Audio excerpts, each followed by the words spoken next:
Assalamualaikum warahmatullahi wabarakatuh. Pemirsa kaum muslimin dan muslimat yang berbahagia. Saudara-saudara sekalian sebangsa dan setanah air. Alhamdulillah, syukur kita pada Allah. Salam dan salam pada Rasulullah sallallahu alaihi wasallam. Belakangan ini kita sangat miris dengan peristiwa OTT, operasi tangkap tangan ya, terhadap para pelaku korupsi yang dilakukan oleh para pejabat, para petinggi negeri ini. Sebuah peristiwa yang tentu saja tidak diinginkan oleh setiap orang. Tapi nafsu kekuasaan, sebagaimana dikatakan oleh Lord Acton, seorang sejarawan Inggris abad ke-19. Dia mengatakan satu quote yang sangat bernas. Dia berkata begini, power, kata dia, tends to corrupt, and absolute power corrupt absolutely. Kekuasaan itu cenderung melahirkan tindakan-tindakan korup. Dan absolute power dan kekuasaan absolut pasti menimbulkan korupsi absolut. Korupsi adalah tindakan penyimpangan dan karena pelakunya kehilangan rasionalitas. Karena pelakunya kehilangan keseimbangan batin ya. Bahkan pelakunya mengalami miskonsepsi dan mengalami disorientasi. Sehingga dia tidak melihat orientasi masa depannya, kemudian dia juga mengalami patologi sosial ya. Penyakit yang timbul pada dirinya.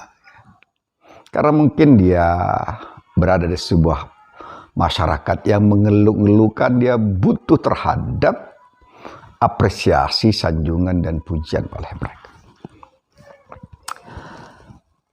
Tentu saja kita miris karena bangsa ini tidak dilahirkan untuk melahirkan koruptor-koruptor dan tidak membiarkan pembibitan korupsi-korupsi di semua lini kehidupan mereka.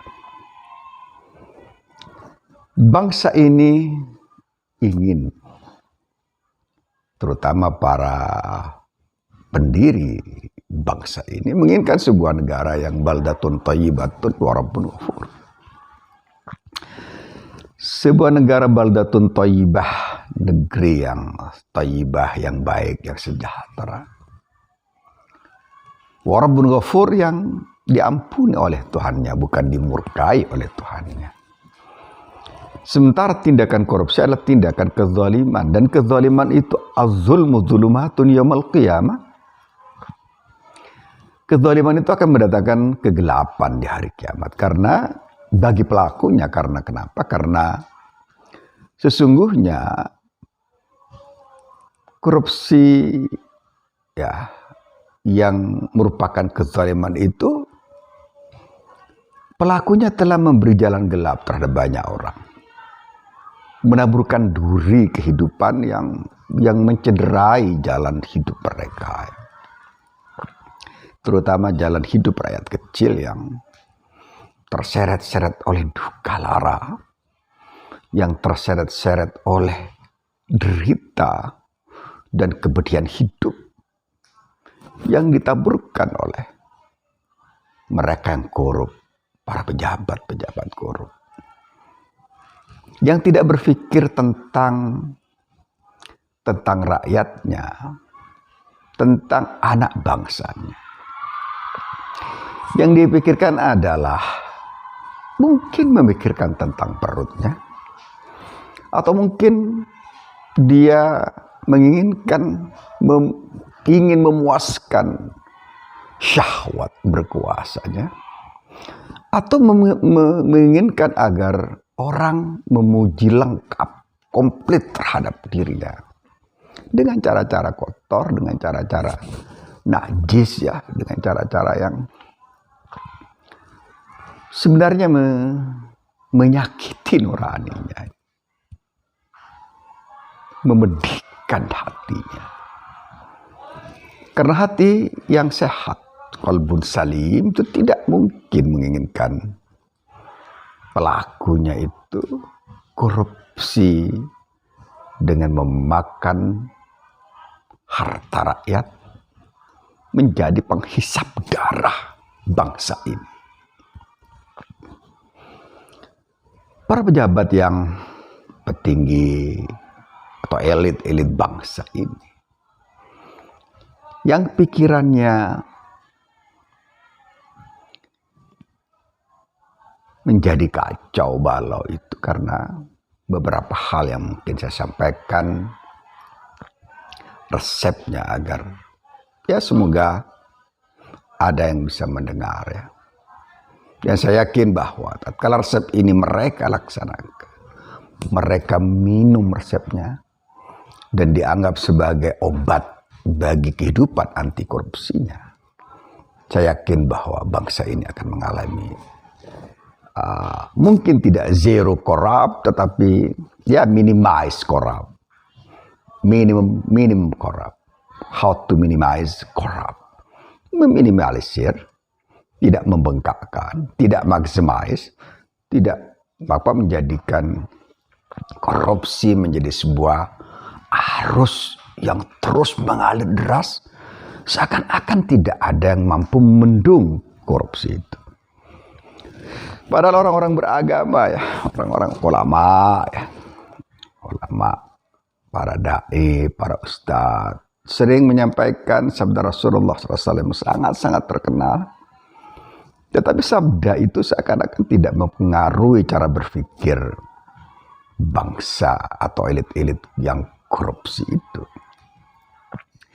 Rasulullah SAW bersabda, la'anallahu rashi wal murtashi wal ra'ish alladhi yakunu bainahuma, yani alladhi wasil bainahuma, wa qama Rasulullah SAW.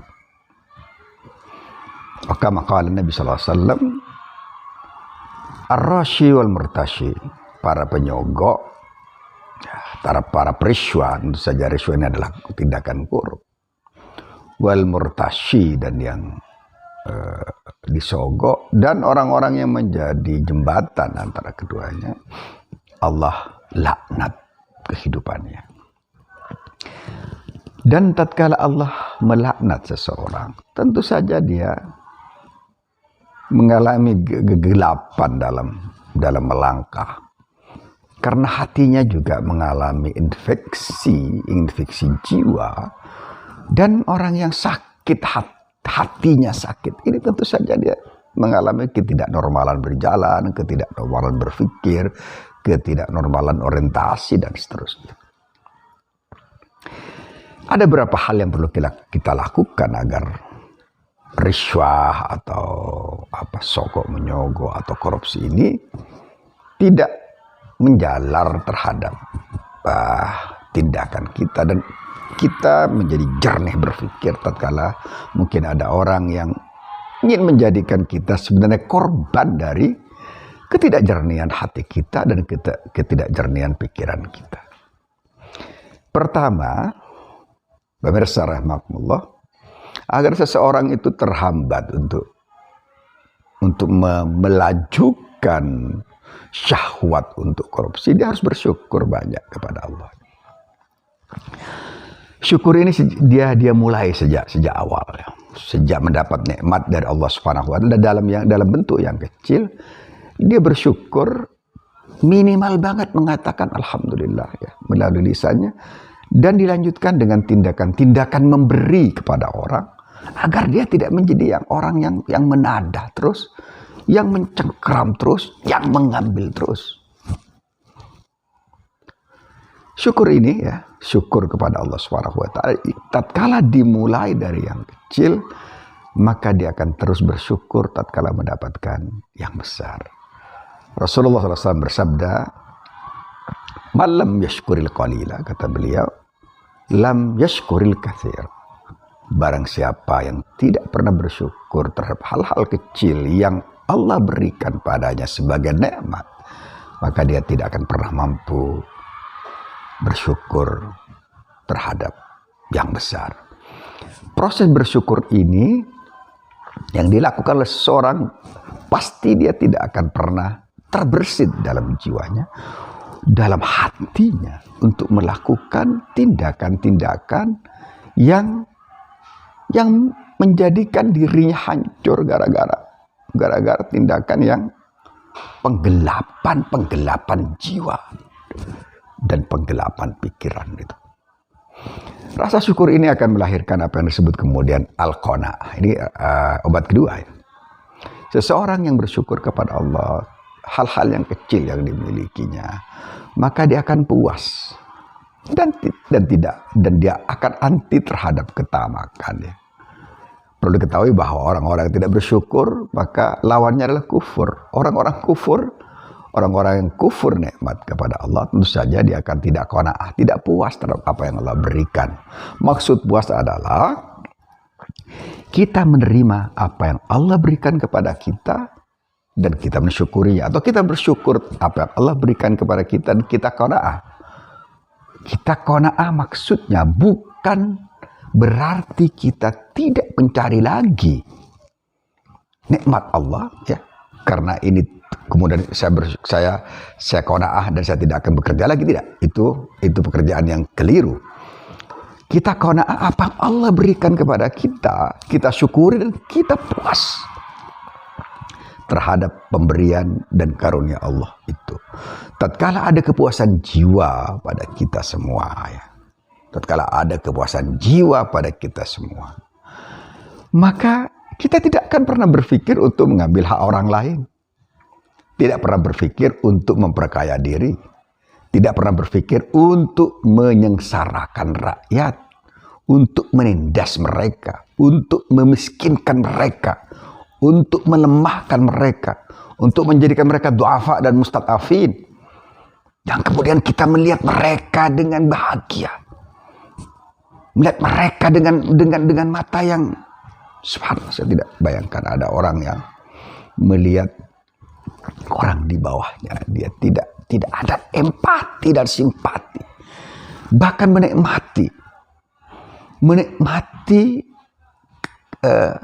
kegembiraan dalam jiwanya tatkala ada orang yang lemah, orang-orang mustad'afin, dan dia sendiri tidak mampu memberikan sedikit bantuan untuk mengangkat derajat mereka. Dia cengar-cengir, senyum-senyum, tertawa-tertawa. Subhanallah. Penyakit jiwa apa tatkala ada seseorang yang menikmati kemiskinan orang lain? Tidak ada empati, tidak ada simpati, tidak ada rasa memberi dengan tulus pada mereka. Qanaah. Mencari terus, puas terus, bersyukur terus. Maka tidak akan ada orang-orang yang korupsi tatkala ini dilakukan. Yang ketiga zuhud ya. Ini zuhud itu adalah wara.